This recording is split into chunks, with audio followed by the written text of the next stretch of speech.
Well, what I wanted to do today is I wanted to do a kind of a continuation of what we had chatted about last week in class, because we had talked about last week trading what we call the London Breakout strategy utilizing pit view. And I'm going to take it kind of a step further. It would be kind of an easy day to figure out, because we're going to take what we learned last week in the class and take it just one step further and utilize a different type of trading method for intraday or 5-minute trading. And I'll chat about that here in just a little bit. But I want to welcome you all. Again, my name is Steve Nuri. I'll be your instructor today. I have no background in Forex trading, but I did stay at a Holiday Inn Express last night. Just kidding. I believe most of the people on the call right now, I recognize them as being in the past webinars, so I don't feel a need to go into the whole introduction, who I am type of thing. But I do need to go through the risk disclaimer each and every class. Risk disclaimer: this is risky, high risk, high reward type of trading. Past performance is not indicative of future results. Just because something worked in the past doesn't mean it's going to work in the future. And make sure you use risk capital in your trading. What that means is money that will not totally decimate you should it go away. All right, so let's do a quick review of, what did we cover last week? We covered using pit view for trade confirmation. Whenever, pit view is a very easy indicator to use, in my opinion. I think it's pretty straightforward, because all it's doing is measuring the buy and sell imbalances with market makers. And probably the easiest way to utilize it, and the way that a lot of professional traders utilize it in their own trading, is using it for trade confirmation. Just confirming the fact that on their underlying trading method, what constitutes them getting into a trade, but also ensuring that they're getting into a trade along with the big money, the big supply and demand moves in the market, and making sure that they're on the right side of the market makers. So that's what we covered last week as far as using pit view for trade confirmation. And what we covered to confirm that was a short-term method called the London Breakout strategy. Now, one thing I wanted to talk about a little bit before we get into today's class is the fact that trading London Breakout is essentially what we call trading momentum. When you trade the London Breakout strategy, you're essentially trying to get in the first momentous move of the day.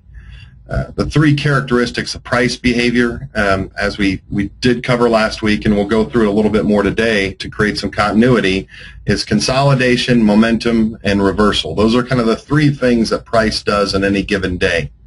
And if you watch last week's class, you're going to like today's class, because it's just going to be continuation off of that. So just a little review of the London Breakout strategy, which we covered last week. What we waited for is during the Asian session, and what we would look for is we would look for price to consolidate. Now this looks like a big move, but this is the Asian session right in here. You wait for price to consolidate, meaning you want it to not have moved more than a certain amount of pips during that time frame, which it didn't. And all we're doing is looking to trade the first momentous move of the day. In this case, when price breaks the low of the Asian session by 1 pip, we're looking to sell. However, what we're using as an indicator in order to avoid that kind of whipsaw effect that can occur in the market is we're using the 1-hour total and the 5-minute total as a confirmation on that. So in this case, not only do we get a sell signal, but that sell signal is also backed up by the fact that pit view is red. Pit view is showing a negative imbalance on the total, showing more of a sell imbalance on the euro dollar, which helps to confirm the fact that you're on the right side of the market. So in this case, we just sell when it breaks the Asian low. Our action would be, of course, to go ahead and enter into the trade.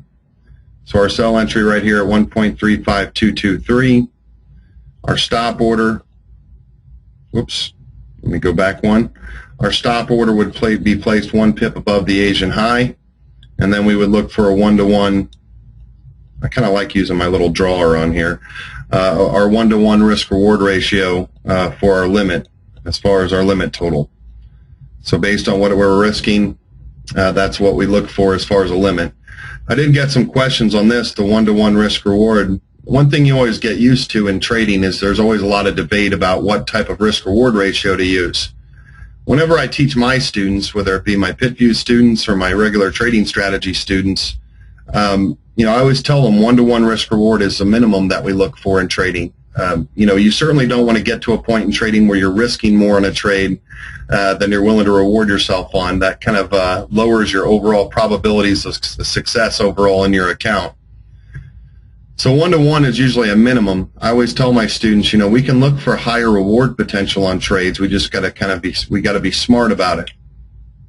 But what's the practical use for PitView in this scenario was the fact that PitView shows us that we are in fact on the right side of the market. In fact, and when we use these totals, I showed you kind of the power of it, of how it takes away a lot of the whipsaw potential from trading. When we use those totals on the 1 hour and 5 minute to confirm our trade that we're in the proper direction of the market, it really takes away a lot of those trades that will come down, get you into a trade, come right back up and stop you out, or vice versa. The ones that will get you in to buy on a trade and then come right back down and stop you out. That's one of the dangers of this strategy, is them poking the horse through the fence line a little bit to enter you into a trade and then getting you back up to the top and going into a losing trade, if you will. So today we're going to go a little bit more on that. I don't know if I covered session analysis and volatility as much. Now, we won't go too in-depth into session analysis and volatility. There's some really basic things that I want to show you when it comes to analyzing volatility and activity from session to session, and some points I want to make on that. And then we'll continue on with a little bit on price analysis. That's really what the London Breakout presentation was on last week, was showing you how to trade a momentum strategy, how to show you how to trade momentum after price breaks out of consolidation in the market, how to trade momentum on a short-term basis. You know, that first momentous move of the day on one of those three pairs, you know, euro, dollar, pound, or the Swiss in this case. But one of our main points today is trading reversals, which is actually quite easy, because once you know how to recognize, okay, in any given 24-hour period, the market's been consolidated, it's exerted momentum. What's the other direction it can take once it has exerted a huge amount of its range for the day? Well, that would be reversal, of course, you know, trading reversals. And so we're going to do all of this in conjunction with PitView to show you how PitView can get you into reversal trades much earlier on in your timing. I'll show you kind of the simple way that I've done it in the past, and then I'll show you a very straightforward way to where we can use PitView as even an entry tool. It's more used as trade confirmation, but we can also use it as an entry tool when we see large imbalances start to form in the market. So as far as the Forex sessions go, you're going to wonder why, you know, Steve, why is this important to know? And I'll get to that here in just a second. There's the major sessions. There's actually 4 major sessions. I kind of group one of them together here, being the Sydney and Japanese session, or what I like to call the Austrasian session. The Austrasian session runs from 5 p.m. Eastern Time to 4 a.m. Eastern Time. This is historically the least active session of the market when it comes to volatility. Now, what do we mean by volatility? Volatility means how much currencies move. You know, how much, and generally speaking, in the Forex market, with the amount of volume that pushes the exchange or exchange rates in one direction or the other. The Sydney and Japanese session, if you took it from start to finish, is generally going to be the least active session when it comes to volatility. It's called a low volatility session. Generally speaking, the currencies just don't move, don't exert a huge amount of momentum during that time frame, the currencies as a whole. Now, there are times when they are going to exert momentum. They are going to exert a large amount of volatility, and that's generally going to be surrounding a news announcement. Like if news comes out in the New Zealand interest rate announcement that came out last week, which drove the New Zealand dollar down because they said they weren't going to be raising interest rate. They said they might pause on raising interest rates for the near term. That drove the New Zealand dollar down like 100 pips during the New Zealand session, right about 5 p.m. last week. So, I mean, those news events can cause volatility, but if you went by just pure technical trading days and measured the amount of volatility that hits the market, generally speaking, this time frame right in here, and my apologies, I should probably put things in like Greenwich Mean Time, but this is generally going to be where we see the least amount of volatility. 5 p.m. Eastern, that's Eastern time, U.S. Eastern time for me. Sorry, that's a bad habit. To 4 a.m. Eastern time. The next session is the London session, which goes from 3 a.m. to 12 p.m. Eastern. When we look at the London session, from start to finish, when you measure the London session from start to finish, for all pairs, that's generally going to be the most active session in the market. If you measured sessions from start to finish, the London session would be start to finish the most volatile session if you had to pick one of these individual sessions. That goes from 3 a.m. to 12 p.m. Eastern time. Hold on 1 second. There's a little question that just popped in here. Well, when it comes to the Sydney and Japanese, the Sydney session starts at 5 p.m. Japanese session usually starts about 7 p.m. Eastern time. And yeah, PitView will roll from session to session as each one of those start. So yeah, Sydney and Japan are their own individual sessions. One starts at like 5 p.m., the other one starts at 7 p.m. I kind of group them together because this time frame right in here tends to be the least active in the markets. The London session, again, from start to finish, the most active session in the market. People always ask me why that is, and one of the main reasons is because when you look at the most actively traded pairs, the four most actively traded pairs in the market are going to be the pound, euro, the yen, and the Swiss. Three of those currencies happen to be over in London, during that time frame, London European market hours, when those are the most actively traded currencies in the market.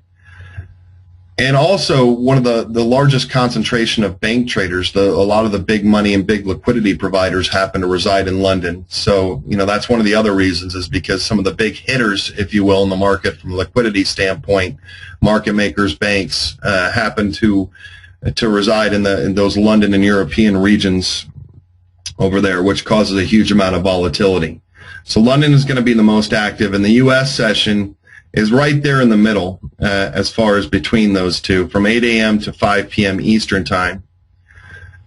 If you had to gauge the most active time frame in the market, if you had to pick out what's the most active individual time frame in the market, you'd probably go with what's called the crossover session. The crossover session is something you've probably heard about in the market, which is from 8 a.m. to 12 p.m. Eastern time. That's the U.S. morning. That's when the U.S. generally will throw out all of their news announcements to the public, like 8:30 a.m. and 10 a.m. Eastern time. That's so you get a huge amount of U.S. news that can come out in the mornings during the U.S. session. You also have the afternoon and the volatility of the afternoon and closing of the markets in Europe and London happening during that time. So it's the morning, U.S. morning, and the London and European afternoon, and that crossover between the two can often lead to huge amounts of volatility. Now, on this PowerPoint, when we look at it, you may be asking yourself, well, why is this important? Well, it's important when it comes to PitView, because what's PitView measuring? PitView is measuring buy and sell imbalances between the market makers. And so oftentimes, just like with any indicator or tool that people use in the marketplace, there's times when it's best to use it, and times when there's times when it has its best usage, if you will, and that's usually during times when there is the most market participants. For example, when people have to ask me, when are the best times to use PitView? I always think that you can use PitView during any time frame, but obviously it's going to give you the best indications of market movement just during when the underlying times are when the market is being moved the most by the participants. Certainly from about 3 a.m. during London time to about 12 p.m. Through these times is probably when I most actively will use PitView. This is more of a personal personal opinion more than a statement of fact. The reason for this is from 3 a.m. to 12 p.m. is usually when I've taken a lot of my trades in the market from a short-term basis. So from 3 a.m. London time to 12 p.m. in the U.S., during those times, I think that, you know, historically, that's when we have the most market participants. I could have actually just circled the 12 p.m. up here, but I wanted to show you kind of the range between London to the U.S. Generally at 12 p.m. here in the U.S. at about noon, you tend to get a lot of volatility that dries up. Markets tend to go sideways. And at that point, if you understand the principles of what market makers are doing, a lot of them are liquidity providers. They're providing liquidity for not only the Forex market, but they're also providing liquidity for corporations that are wanting to transact business back and forth.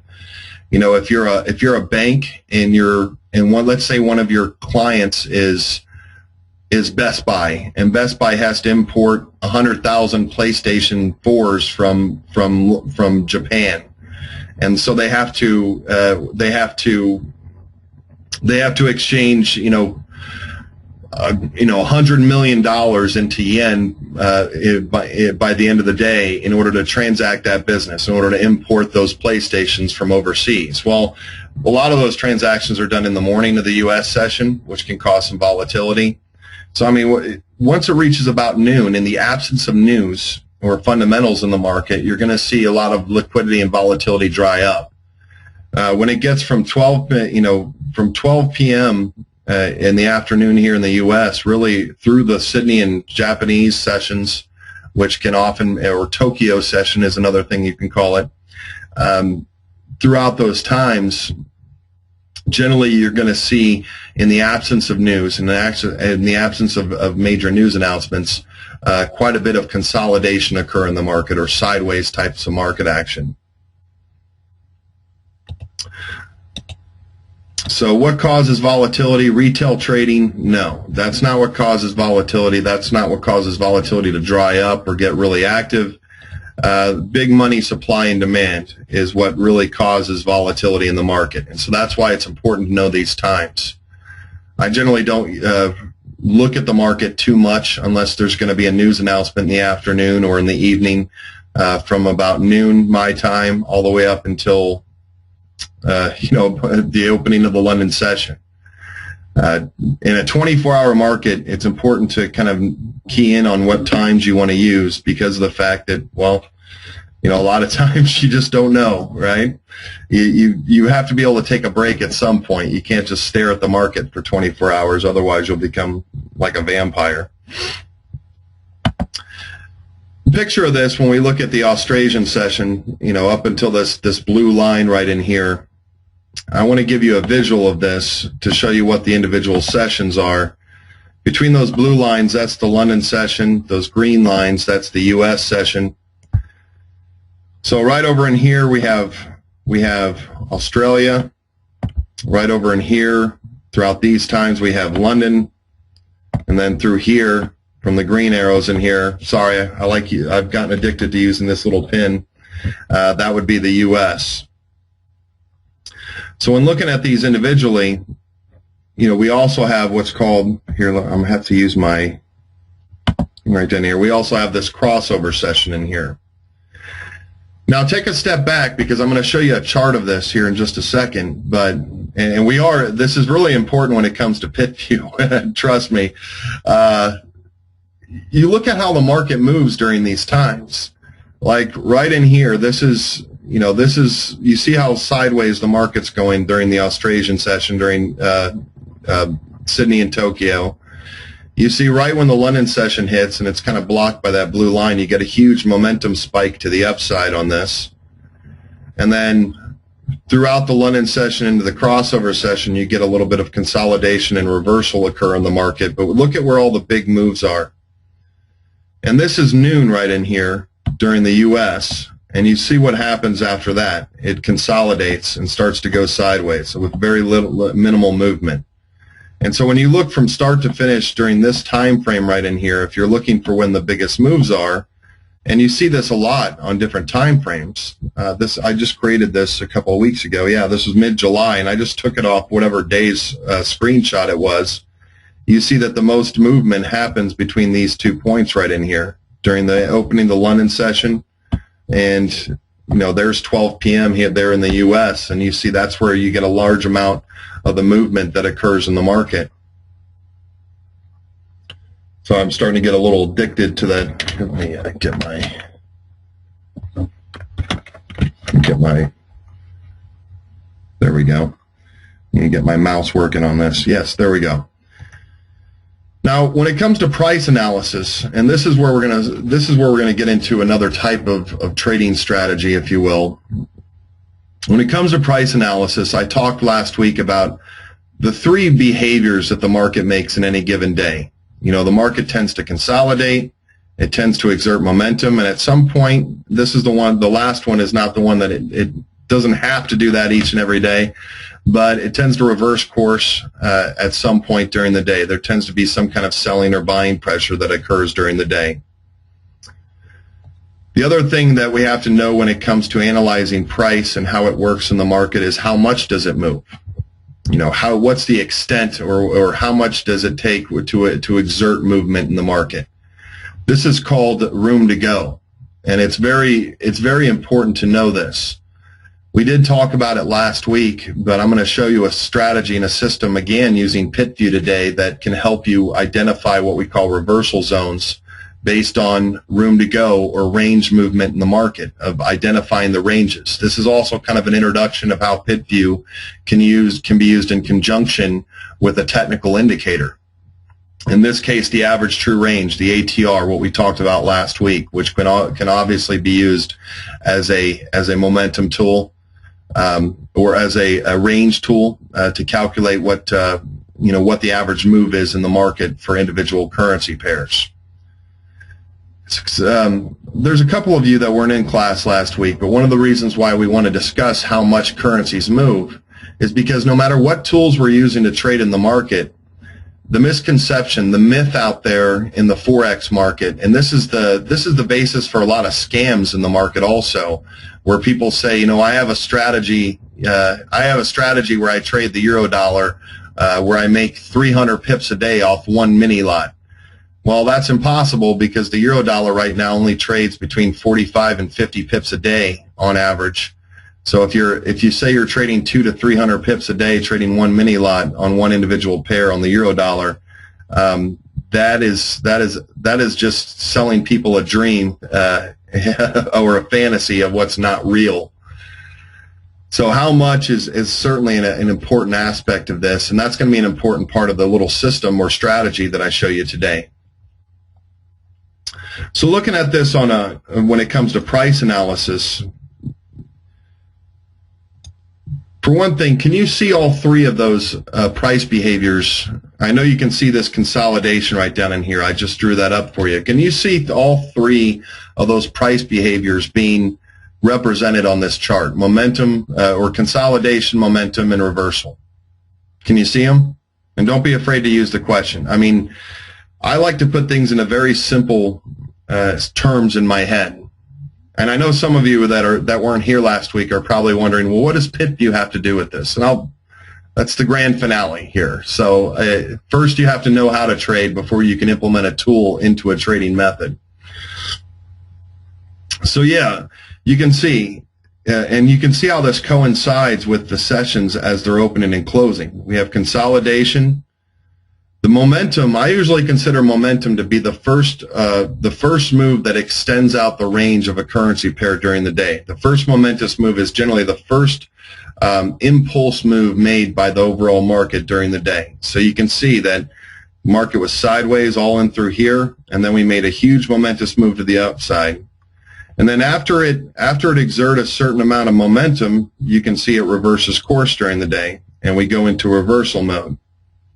And then what happens over in here? We start to consolidate once again and go sideways. Consolidation, momentum, and reversal. A lot of trading, folks, is just being able to recognize which of these price behaviors you're trying to trade throughout the day.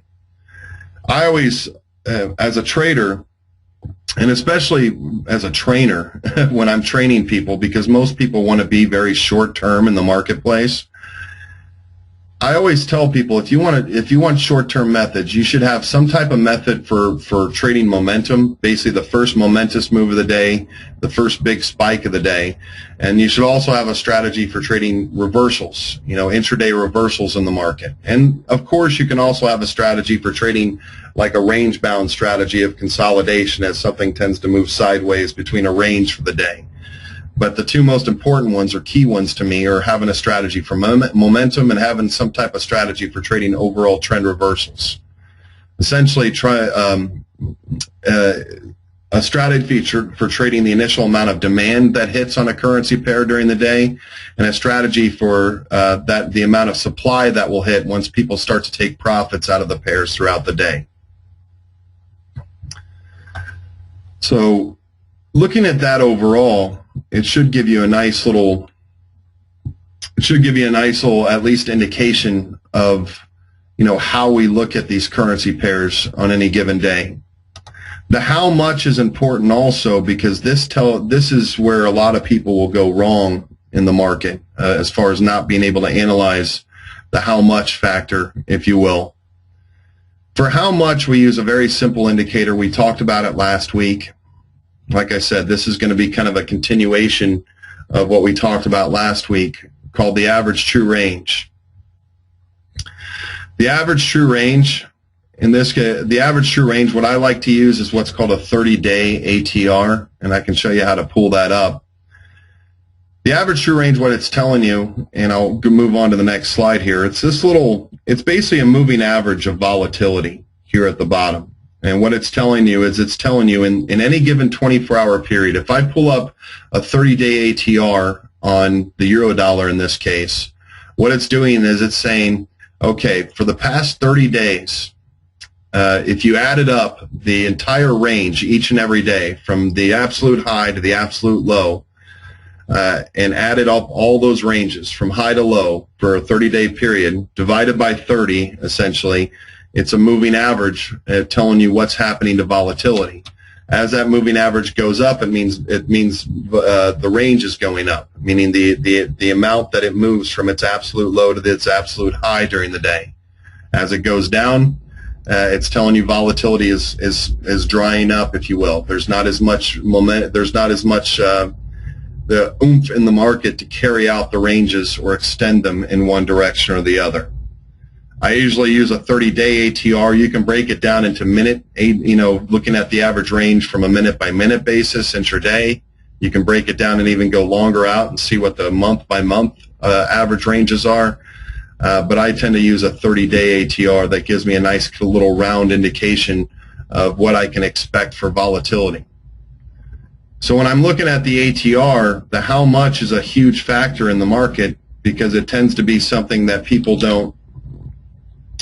Again, it's one of those things that people often overlook. It's because of that myth where people think that the currencies trade an unlimited amount each day, and that's just not the case. They tend to only trade a certain amount each day, and once they exert their range, they tend to back off a bit, which is the basis for the other strategy that I'm showing you here today.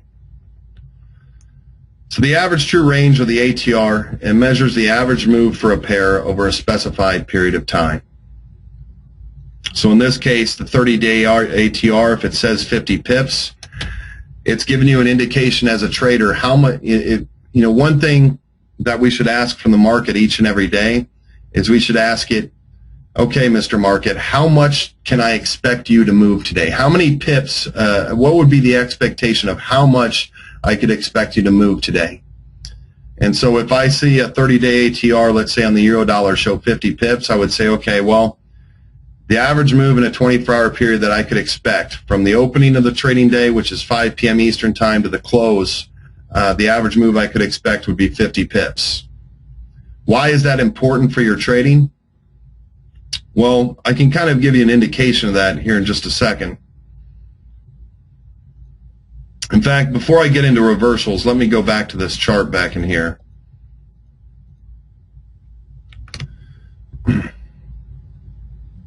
let me just kind of, and just bear with me for a second here. I only have an hour with you. Let me give you an indication of why that ATR is important. If you know that the ATR on the euro dollar, let's say, is 50 pips, right?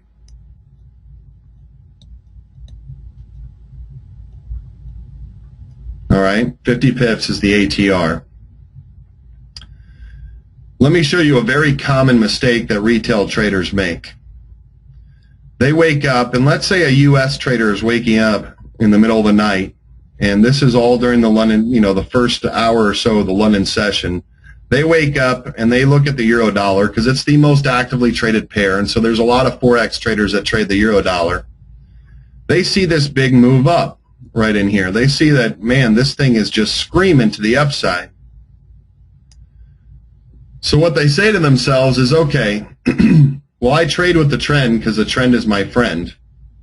And so they'll wake up at this point right in here, and what they'll do is they'll buy the euro dollar. They'll buy it right there. Why? Because they trade with the trend because the trend is their friend. And then what happens is this thing comes right back down, and let's say it like stops them out of their trade after they buy it. And traders here in the U.S. might look at that and say, you know what, this market is manipulated. I bought it here. The euro dollar was obviously coming up. I decided to buy it. However, the market makers, they're screwing me over, and so they brought it down and stopped me out. Excuse me. Well, if I told you the ATR was 50 pips, and let's say this move up in here was about 45 pips or so that this made, would it make sense to buy it up in here? If you're buying it once, the average range is 50 pips, the average move in a 24-hour period. This is a 5-minute chart right here. It's 50 pips. It's already moved up 45 pips. What would be the probability? What would be the probability of this moving up any further when this guy gets up in the morning and buys it? If you know the average move is 50 pips for the day, and it's already moved 45 pips, what would be the probability? What would be the probability? This is just a very simple question for a lot of you. I know some of you are more experienced. What would be the probability of this moving up any further if we know that it moves an average of 50 pips a day and it's already moved 45? Slim to none, right? We know the market can go up, down, and sideways, right? At this point, when it's moved up by that amount, if you know that it only moves 50 pips a day, it's already moved 45, that kind of takes one of those directions from a probability standpoint out of the equation. That's consolidation, momentum, and reversal is essentially up, down, sideways, up, and down is seriously what we're looking at. So if we already know that it's exerted the majority of its range to the upside during the day, and we're looking to place a trade on euro dollar for that day, what's the probability of it even going up any further? Slim to none. That only leaves two directions left: sideways or down, or a reversal of it reversing course. Your probabilities of moving any further to the upside in just a normal technical trading day are very, very low. So that's something you look at as a trader, is how much have these things moved. And it's a huge mistake that new traders make to this market, because like I said, a lot of people live under that misconception that these currencies move an unlimited amount each day, and that's just not the case. This is a really important thing when it comes to pit view, because pit view can kind of confirm when those reversals are occurring, which I'm going to show you here in just a second. All right. So we already went through average true range. I'm kind of going forward now in my presentation here. So trading reversals with pit view. The reason why I had to go through all that with you is I showed you a bit of how to trade momentum last week, of how pit view can be used as trade confirmation for momentum last week. But I also want to show you a very cool way that we can trade reversals with pit view on a 5-minute chart. So this would be a partner strategy. This would be a strategy that complements the London Breakout. London Breakout tries to get you in on momentum. This is just a very simple strategy that would get you in on what we call high probability reversals in the market. The first step when we're looking at this, and this is the trade filter for this step, we're using a 5-minute chart. When we begin our trading day, again, this is a complement to what we covered last week. We're already assuming that we know what the average true range is, the 30-day ATR. And what we look for is we want price to have exerted, if we're looking to trade a reversal, we need to ensure that price has exerted at least 80% of the 30-day ATR. So what does that mean to us? Well, let me give you a recent example on this. And if we have time here at the end, I can show you some examples here at the end. So there's our 30-day ATR. Our 30-day ATR on the euro dollar is standing right at about 50 pips. So in this case, we have this chart that we've zoomed in on, and what we need is from the low to the high. This is the low of the day right in here. When you're looking at the ATR, you're going from the low. So even though this is consolidated, there's the low for the day. And right about in here, we see that the euro dollar has moved 40 pips. Now, the London breakout strategy could have gotten you in right around in here off this break of the high. So that would have been a trade off of momentum, trading London breakout, to where we look for a break through the Asian high and look for a 1-to-1 risk reward, put our stop below the low. That would have been a successful London breakout trade. But assuming that the price has already gone up and exerted the majority of its movement for the day, now that the euro dollar has moved 40 pips, now it's exerted the majority of its range. So it always becomes a question on here. Instead of trying to trade this further to the upside, this is a counter trend type of strategy of trading reversals. Now that it's eaten up the majority of its range for the day, that only leaves probability in one direction, essentially. And it's not up from here. It would either be sideways or down. Hold on, I'm looking at a question that came up on here. We're going to use pit view in the same. There's two separate ways we can use pit view with this strategy, and I'm going to show you both of them. But this is essentially trading reversals. In this case, on the euro dollar, there's a lot of things you could look at on the euro dollar in this case that would cause you to want to look to sell it. But we're just going to go off a straight up technical trading system here as a complement to that London breakout strategy. All right, so the euro dollar's moved 40 pips at this point, and so now that you know it's exerted a lot of its probability of movement to the upside, now that it's done that, what you want to do is you can go ahead and start setting up your entry and exit options. And this is where pit view can be really simple, straightforward, and easy to use and easy to clarify, if you will, in your trading. Your entry and exit options, your first entry and exit would be, and this is just your, I just put it on here as a buy entry and a sell entry. Before I utilize pit view, I would wait for things to exert the majority of their range for the day, and I would just look for a simple moving average crossover. You can insert pretty much any indicator that you want. Your buy entry would be once the price has exerted 80% of its range, your buy entry would be when the 10 period closes above the 30 period simple moving average, and you have a 1 hour and 5 minute pair view is confirmed green. That's the pair view on pit view. If you get a buy signal, when the 1 hour and the 5 minute turns green on pair view, you would want those to coincide with one another. You would want it to be confirmed by pit view that the market makers are also kind of reversing course on the currency pair. So you look for the 1 hour and 5 minute pair view to be green. Your sell entry would be to sell when the 10 period simple moving average closes below the 30 period simple moving average. And that's confirmed also by the 1 hour and 5 minute, just like on the London breakout, pair view being confirmed red. Your stop would be 1 pip above or below the previous swing high or low for the day. So you can always see that wherever that daily high or daily low is, when it makes its reversal, you want your stop at least 1 pip above or below those zones. And we still look for a limit on this of 1-to-1 risk reward.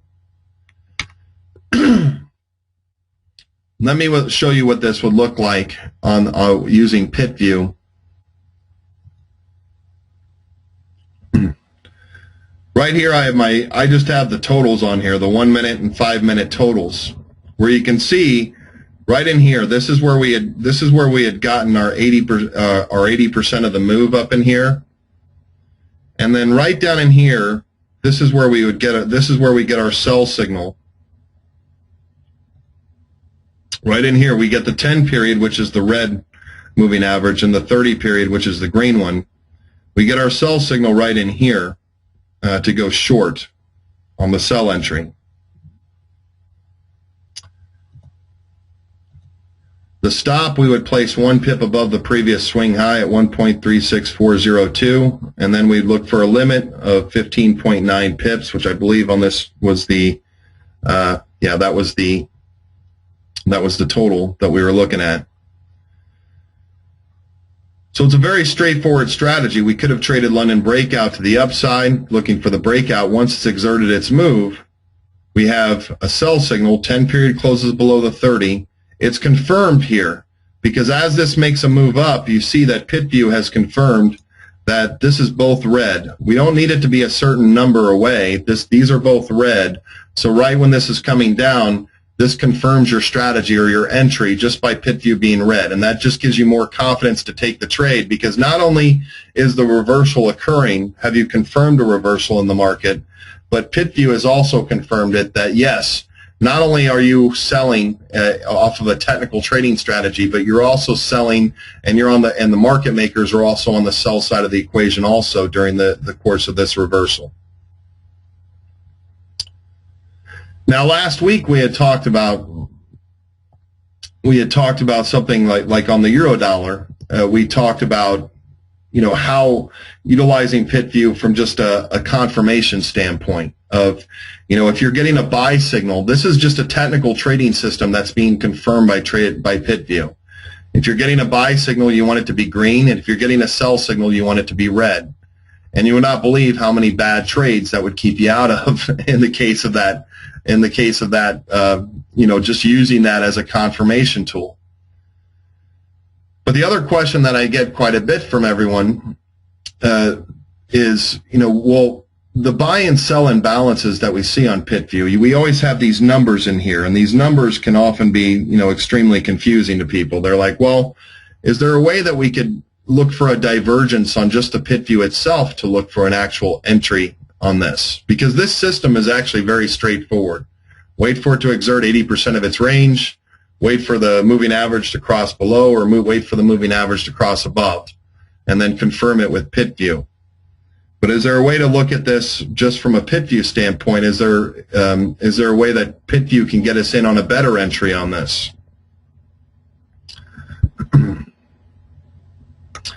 Here, this is a screenshot that I took, and sometimes you got to be quick on it when you're looking at this. But I put this on the previous chart because at this point right in here, when this started to reverse course, instead of waiting for the 10 period and the 30 period, once you know that the range has been exerted for the day, okay, when something has exerted the majority of its move for the day, a lot of times, if you're going to see a lot of selling pressure come from the market makers, I would look at the 5 minute on the total screen in here, all right, and you see how this goes to -20. This is something that can act as more of a leading indicator that could get you into trades earlier. You see on the previous screen, it was way down in here when we initially got our sell order. But in this case on pit view, when it was up in here, actually, it may have been actually when it was a little bit further up on this, you see on the 5 minute totals, it goes to a -20 on the imbalance. Now, what do you think pit view showed up and through here? It showed green, right? Because it showed obviously a lot of buying pressure, a lot of buy imbalances throughout this time. but you can see the 1 hour is just barely turning over. But on the 5 minute, which is the chart time frame of our trigger charts in here, pit view's gone to a negative 20. A negative 20 on this would get you in earlier on this entire trading scenario. Why? Because negative 20 is a large buy and sell imbalance. That would be considered to be that would be considered a trigger buy and sell imbalance when I look at pit view, something that really can change the tone of what I'm looking at on my overall trading strategy. Because I think I discussed this in my class last Wednesday. If there's a negative imbalance of negative 20%, from a market maker perspective, if you're looking at the market makers, when it comes to the bid and the ask price, when it goes to negative 20, it means that the market makers have only done about 40% of their activity on the bid price, and they've done about 60% of the, 60%, sorry about that 6 there, 60% of their activity on the ask price. When you subtract that out, that comes to a negative 20. See, pit view, when you look at it from a bid-ask standpoint, if it gets to negative 20, that means that there's a large imbalance occurring. If it's just like negative, 5 or 6, a market maker, generally speaking, wants to be in an actual trading day when everything's just balanced out. A market maker would probably prefer to be right at about 50-50. When it gets to like that 40-60 range, when it gets to like negative 20 on that 5-minute chart, that means that you're about to see a larger shift in supply and demand. So instead of when we go back on this chart to this is the chart I just showed you before. You see, this is where we use an indicator, the 10 period and the 30 period, which would have still gotten us in on a good entry. This was a successful trade for this day because it came all the way down to here and tested these 3,600 levels right down in here. So either way, it would have given you a good entry for your trade. The difference being if your technical system gives you a sell entry, and this is confirmed by pit view, and right up in here is where I'm looking at on the chart, on the next chart, when I go forward with it. You see, that's right up in there when pit view gives you a negative 20 imbalance on there, and that really shows you where how pit view can give you an earlier indication for an entry. And when you think about it, this trading method is nothing more than just common sense, is it not? I mean, you're waiting for something to exert its range. You essentially want, when you're trading reversals, you want all probability to be taken out of the equation that it could possibly move further to the upside. And in this case, you're only looking to trade a reversal to the downside. But if you're only doing this when you know that the probabilities exist. And the interesting thing, in my opinion, on this is the fact that pit view shows the big reversal occurring in the market as it's occurring. And it just so happens to be coinciding with the currency, the underlying currency pair exerting the majority of its range for the day. If you're a geek like me, you find that kind of thing extremely interesting when you look at these ranges and look at how the market maker sentiment actually confirms this overall reversal. So that's another thing that I'll look at if I'm trading with this method on a 5-minute chart. If I see pit view go to a negative 20 for sells or a positive 20 for buys, then I'll look at that as kind of a leading indicator, kind of an early indication of a reversal after the currency pair has exerted its range for the day. Because it's essentially the market makers telling you, yes, we were buying, but guess what? Now we're selling the shit out of it. So it works out a little bit better. Yeah, let me go in here. I'm going to check for questions here. Whoops. Scar. Let me check for questions on here. I'm going to bring up my charts.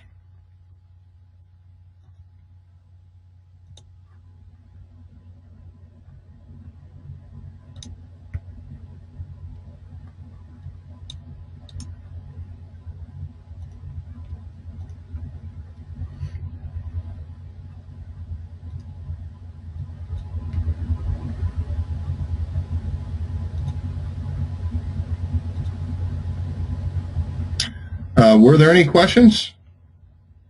Before I bring anything up here on here, I just kind of want to give you an overall idea what to look for on these.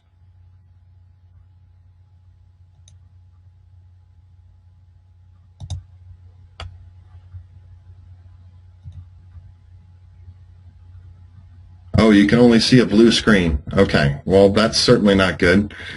Here, let me pull up $1 on here.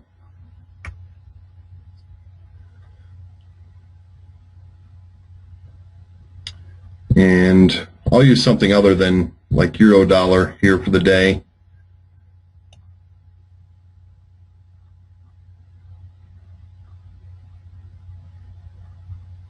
Let me pull up my pit view here.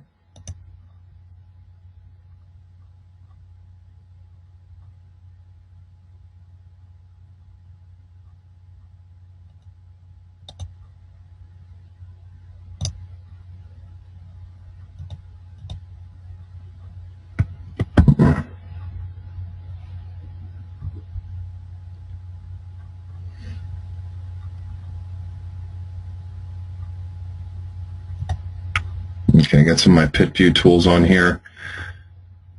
Let me kind of go see what might be in play here for the day.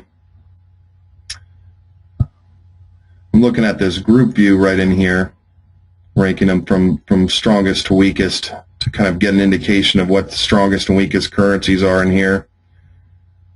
Looking at the euro-dollar.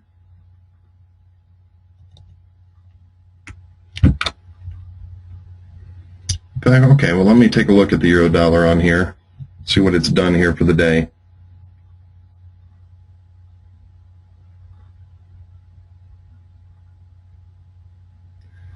This is a Monday, so there hasn't been a huge amount of movement. What I'll generally do is I'll look about what's happening in the global view, kind of see what's been the biggest mover. When I'm trading off like a 5-minute chart, I'll look at kind of the 1 hour time frame to see what's been shaken over the last hour or so in trading, and just kind of see what the strongest and weakest currencies have been. I know we haven't covered a lot of top-down analysis when it comes to this, but let me just go in and see if we have any currencies that have kind of exerted the larger part of their range for the day right now.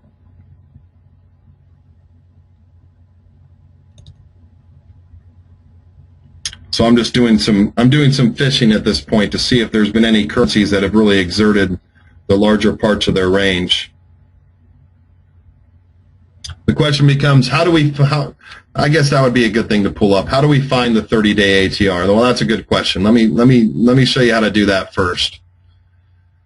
Before I start kind of fishing around to see if there's anything that's kind of hit the upper or lower part of the range, it probably would be good if I showed you how to calculate the range.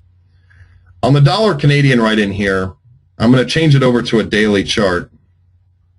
There's other ways you can do this, but I'm going to change it over to a daily chart right now. What I'm going to do is I'm going to go up here to Insert, Indicators. You can find it up here at the top, but that's just because it's an indicator that I pulled up. I'm going to go under Oscillators to Average True Range. Under period, I'll type in 30. I think the default might be like 12 on that, which you can use, but I'm going to put in like a 30 period on the average true range, click on OK. And that'll pull up the ATR on the dollar Canadian. And what it will do is it will give you the latest one, like the average true range on dollar Canadian right in here. It shows 0.0039. That means 39 pips. Roughly is the average range. As you pull up different pairs on here, the ATR, this number, when it says ATR 30.0039, it's giving you what the latest range has been. And so what this is doing is giving you that average of what's the average amount of pips that it moves in a 30-day on a 30-day level. Like pound dollar, right now the ATR is, when it says 0.0054, the average range is 54 pips.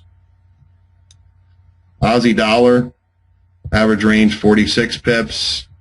Dollar Swiss, the average range on that is 28 pips. So it'll show you what the latest average range is on a pair. because that's what it's doing. And when you're seeing these numbers, it's essentially telling you the average amount of movement from the absolute high to the absolute low for the last 30 days. In this case, on the dollar Swiss is 28 pips. Another way you can view it on here is by going to the data window. This is on MT4. Whoops. Hold on. Let me put it on the chart. You can pull up the data window on your MT4, and you see the indicator window down in here. It'll show you what the most recent ATR number is in here, but it'll always give it to you in pips, like 0.0038 or 28. Well, let's see here. Somebody said they're looking at the Swiss today because it's been one of the stronger ones. We can look at the Swiss also. So let's see here. Let's look at the dollar Swiss real quick. So the average true range is right at 28 pips right now. So let me pull this off, and I'll take it back down to a 5-minute chart. And I'll take off some of these tools.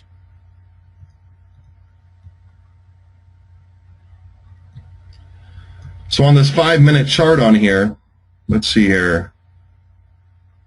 Let me zoom out a bit and see what's been shaken.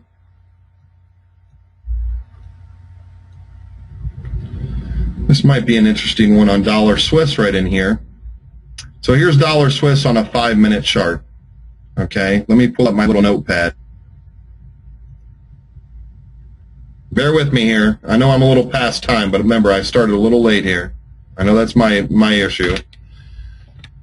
So dollar Swiss,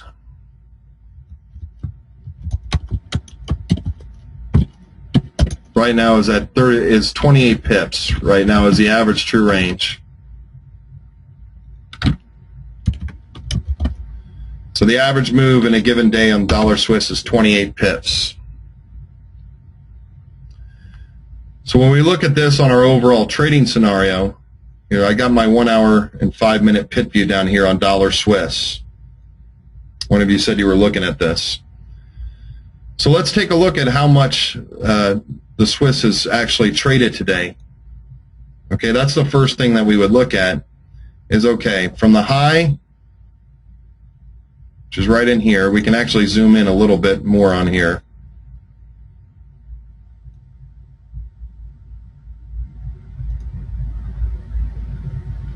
From the high right here, this high price was 0.90507. This low price right down in here is 0.90379.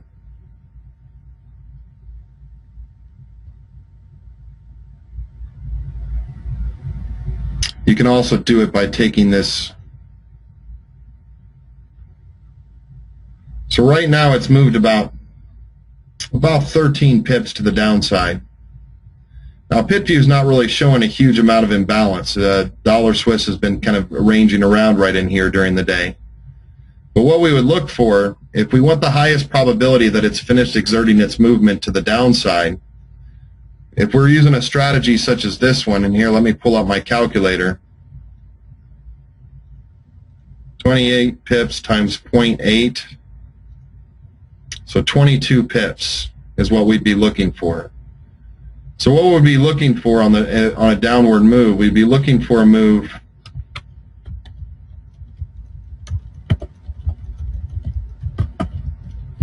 (22 pips) to the downside in order to have our trade filter. Because that's the first thing we look for, is we look for it to move 80%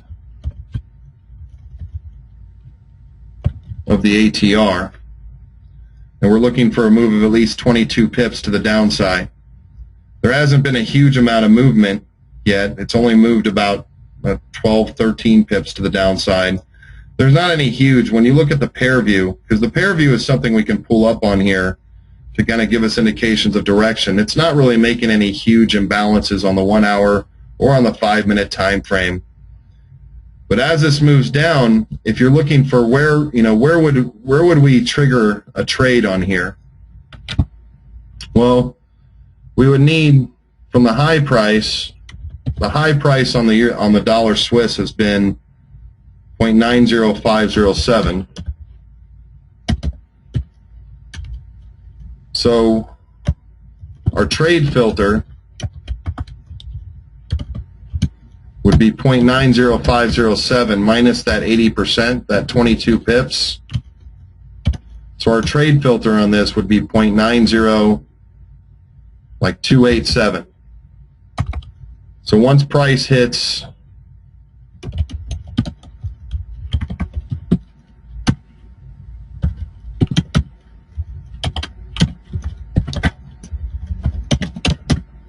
we would look to be buyers on dollar Swiss. Now this is just in the context of the trading method I just showed you for trading reversals. So once price hits 0.90287, which would be right down in here, that would be right down in here.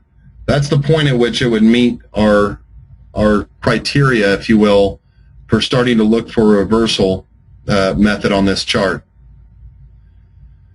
So that's what we would need to happen on the dollar Swiss. Why am I looking at dollar Swiss? Well, that's what somebody asked me to look at here on the Q&A. They said, can we look at dollar Swiss? Because Swiss has been one of the stronger currencies today. On the pit view, it's showing that it's over the last 4, 2, and 1 hours that it's actually showing more of a buy imbalance. Now, I'm just showing you it in context of the little strategy that I just showed you. From here, if we wanted to insert, let's say, our 10-period moving average, we'd go to insert indicators, moving average. We could put in our 10-period, and I use a simple moving average on this. Click on OK. That'll make it red. We can go to insert indicators, moving average, put in a 30-period moving average, make that green.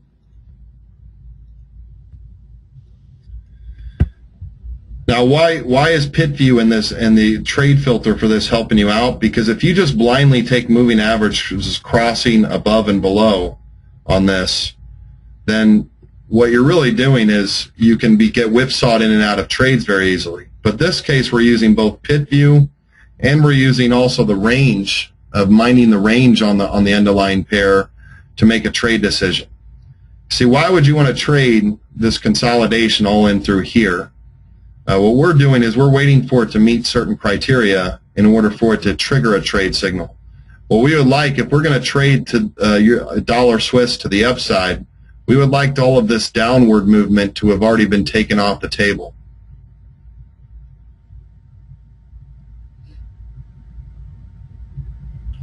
So we see the Swiss has been strong, and the Swiss has been strong in this little trend right in here. You see the Swiss is strong over the last hour, 2 hours, 4 hours, which is showing Swiss strength. So this is showing us that the Swiss momentum is not done yet. If you see this amount of Swiss strength over here, you know, I look at swing charts also, but even on the 1 hour showing how strong the Swiss has been, this is certainly not showing you a very good setup as of yet for a reversal in this strategy. We would wait for momentum to be completely done on the dollar Swiss. But we would need that trade filter to be hit first. It would need to come down and hit that check mark. It needs to exert the majority of its range before we actually would consider buying it to the upside. But we would also need this to confirm it also. If we were to get a buy signal, if it came down and hit our trade filter right in here of the 80% of the range, we would probably be in this trade right now. However, what this has done is this has taken kind of more probability into the equation. There's not a huge amount of imbalance under the totals here. Somebody asked, how do you get to where you can just see the totals so it's not as distracting? If you don't want to, some of these you can just take down. If you right-click and go to show and hide columns, you can take down the session leaders and the session followers and the 5-minute leaders and the 5-minute followers, which is what I'll generally do. And you can just have the totals up here on your screen. So now you see Swiss is making a move to the downside in here. You see the negatives up here from LP23. So it's still making that downward move. So this is something that you might want to watch during the day, to where if it hits this number, 0.90287, that's when you'd be looking at trading a possible reversal. Other than that, there's no reason not to think that the Swiss can't come down to that point. You can still possibly trade momentum to the downside. I'd be a seller of dollar Swiss right now. Before I'd be looking to trade reversals in the market, which is what we're talking about today. I'd be waiting for it to get down to this level right in here, 0.90287, and then be looking for a buy. Right now, it's still exerting momentum. Sorry, I knew I took a long time on that, but for those of you that were in class last week, you know, again, two ways we can trade this. Momentum, it's still in its momentous move. It would have given you a sell signal on the London breakout, which obviously has been confirmed by PitView. Right here, it broke through the Asian low. Let's see, where's 700 hours? So right here, it gave you a sell signal where you could have put in your stop right up in here for that London breakout strategy, which right now that's still in play.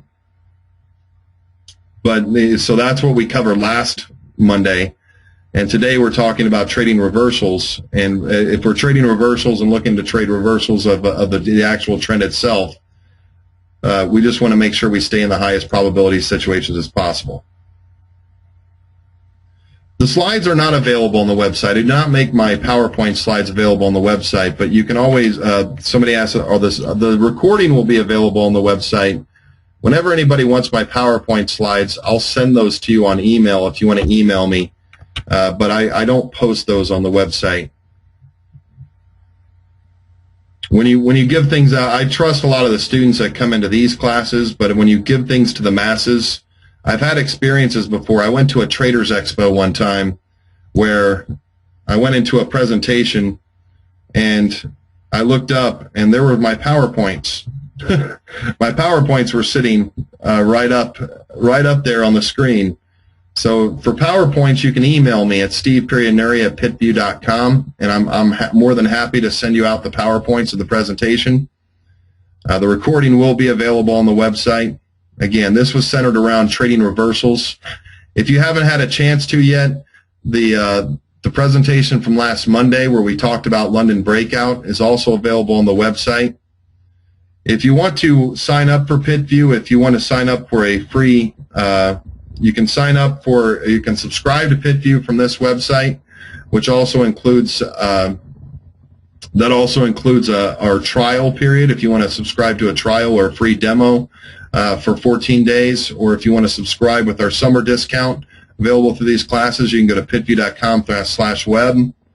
Or if you do have any other questions, if you want a copy of the PowerPoint slides, shoot me an email at steve.neri@pitview.com. But it's been my pleasure. Hopefully that gives you a little bit more ammo in your toolbox there. Trading momentum, trading reversal. Those are two things you can put into your arsenal of trading methods that would help you out immensely when it comes to your overall trading probability. And you see the power of how PitView can help you with that, of how PitView can confirm those trades for you. If you're on the right side of the market makers, it's just going to keep you that much more in line with the probabilities of being on, of being on the right side of the market. Which is why I absolutely love this indicator. I love this as a tool. It's unlike anything anybody has ever seen before in the market. And like I've said, it's not that difficult to understand. It's actually a very simple, straightforward process. But as we go through this a little bit more, I think you'll start to see a little bit more of the power behind it. But other than that, I will chat at everybody next Monday. Some of you I'll see on Wednesday morning for our more basic class. This is more implemented towards trading strategy. If you do have any questions or need anything, again, drop me a line. More than happy to help. So I will chat at everybody next Monday. Thanks for coming in, and I'll see you later. Bye-bye.